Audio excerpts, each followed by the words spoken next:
Now what if you want to make some curved lines? So you are having many tools here, but two of them are the most useful ones according to me. So first we will create a face, means a rectangle. Now what we will do is we will select this tool which is below pencil and above this one. Now you have arc and 2-point arc. Now these two are the most important according to me. So first we'll start with the basic one, which is the arc. Now pick a point on your face or the edge of the shape.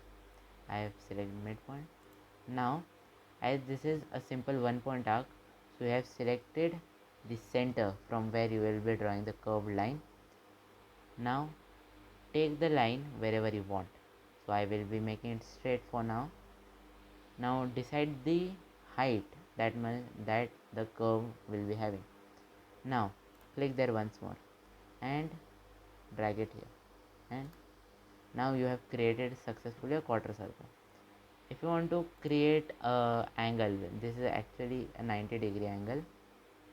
If you want to create an obtuse angle, so instead of going directly with the green axis, you just come here and drag it.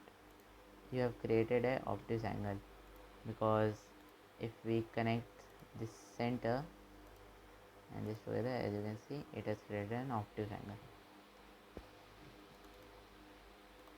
Now this was the use of 1-point arc. However, you want to create a different kind of arc, means in a different way. So for that you need to use 2-point arc. Now what is the function of 2-point arc?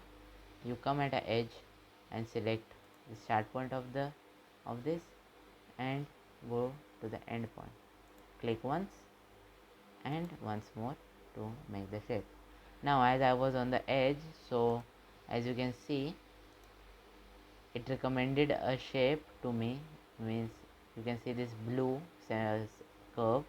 This is the recommended shape by the SketchUp to me, that so if I will double click, so it will create the shape. But if I will come more back and make it purple and double click now, so it will cut the remaining part.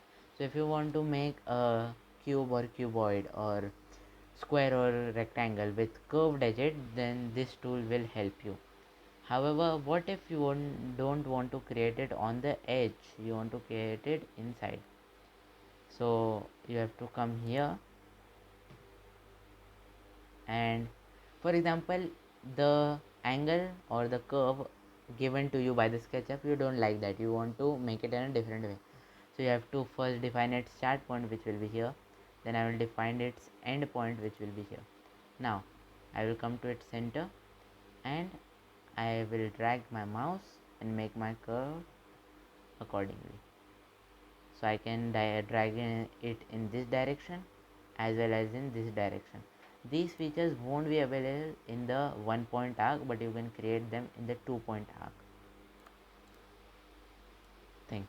If you want to select multiple items in SketchUp, there will be two ways. If you drag your mouse from right towards the left, you will see a square box created with reference lines. However, if you will drag your cursor from left to right, you will see with line segments. So what is the difference between these two? If you drag from left to right, then you should cover the whole shape that you want. For example, if I want to select this whole square, if I do it like this, it won't. If I want to select this arc, then it won't. If I select the full, then it will work.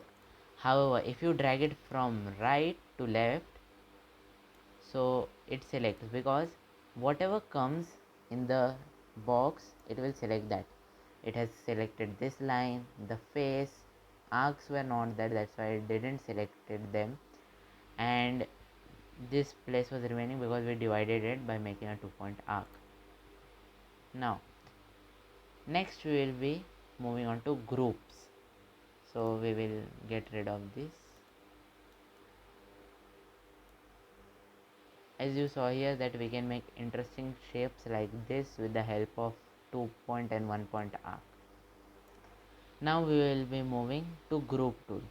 So in SketchUp, if you combine two models together and then try to make them apart, you have seen that they are connected and it creates a weird effect, as well as it spoils your creation. So what if you want to move that object from there to another place? You cannot. You have to delete the object, create another and go there. That I will give you example there in the video. So what is the fix to that problem? I will select this hole and I will right click on it, and here you can see make group. Now it is a singular group now, so I can move it anywhere I want. And even if I draw something on it, for example I make a line, then it will, this line is different and this line is different. These both are two different things. So for example, if I enter into the group, for entering into the group you need to go on the object and double click on it. So if I want to erase this line, I won't be, because this line is not the part of group.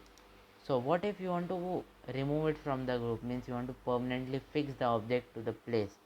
So you have created in group, so what will you do now? You just have to right click and come and click at explode. By exploding it, as you can see, it created. So before, as this was a group, this was not divided into two equal halves.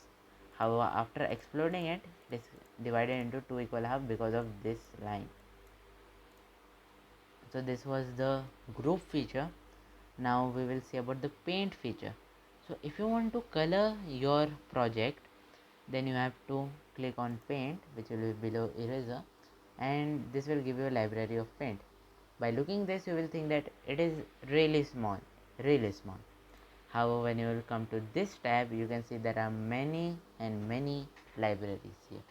You have, if you want to create a carpet like effect, so then you can paint it like a carpet. It is giving that same color. Then if you want to give it a metal feel, then you can make it this one. You can obviously try with the material or the color type that you want. You can give this kind of effect. For now I don't know, somehow it is not showing me the textures, it is just displaying the colors, I think so because of recording. But if you will try it yourself, you will surely see the textures, like how you can see. For example, if I am applying the rust effect, it will be showing me rusts here. So I will give you one or two images example in the video. If you want to make it a glass effect, then you can also do that. You can come at glass, select the it is showing translucent glass, blue color.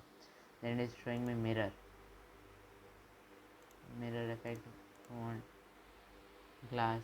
So if you are having a closed cylinder, and in the cylinder also you are having the objects in it, then you can apply this filter and it will be like a glass bottle. That is really good. It is not displaying textures to me. I don't know what is the problem here, maybe because of the recording, but it will surely show you, so you can try it yourselves. Now for today we will be doing with this much only. Obviously there are many and many tools that you can use. For example, there is this pentagon, 3D text.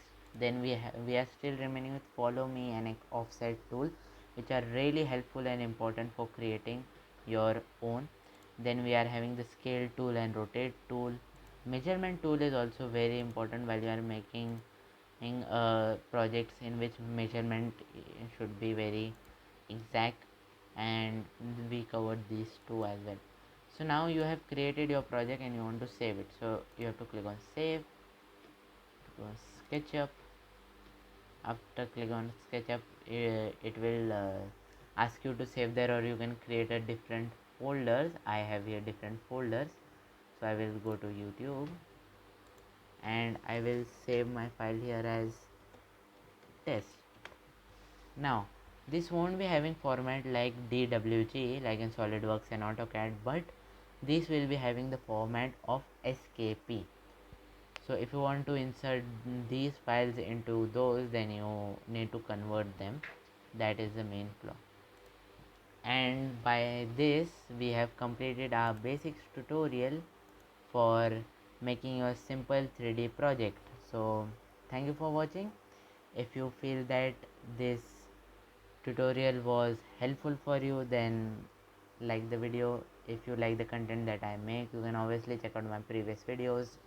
And thanks for watching. Bye. I will meet you in the next video.